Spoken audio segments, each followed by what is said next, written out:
SSB Elang Emas Sriwijaya siap ikuti turnamen nasional generasi emas sepak bola Indonesia di Bogor pada tanggal 26 hingga 27 Juni 2021 mendatang.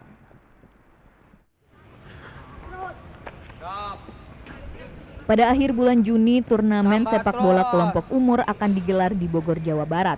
Menurut pelatih SSB Elang Emas Sriwijaya Palembang, Hunsul Wafa, anak-anak didiknya siap untuk mengikuti turnamen sepak bola nasional generasi emas untuk U11 dan U13. Ada sekitar 40 anak SSB Elang Emas Sriwijaya yang akan ikut serta ke Bogor, ditambah pelatih dan ofisial.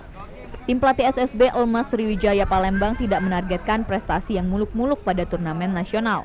Keikutsertaan mereka hanya untuk menambah jam terbang anak-anak didiknya di level nasional. Ini kurang lebih sekitar 50 orang anak di semua kelompok. SSB ya? Berapa aja ini, Pak? Ini ada U8, U10, U11, U12, sampai U16. Nanti ini usia dini ya? Ya, usia dini. Ini Pak, materi latihan hari ini apa, Pak?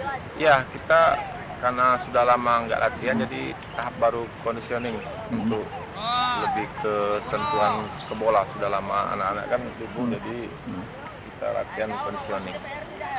SSB Emas Sriwijaya rutin mengikuti turnamen-turnamen sepak bola nasional di Pulau Jawa untuk memotivasi anak-anak didiknya menjadi pesepak bola yang handal di masa depan.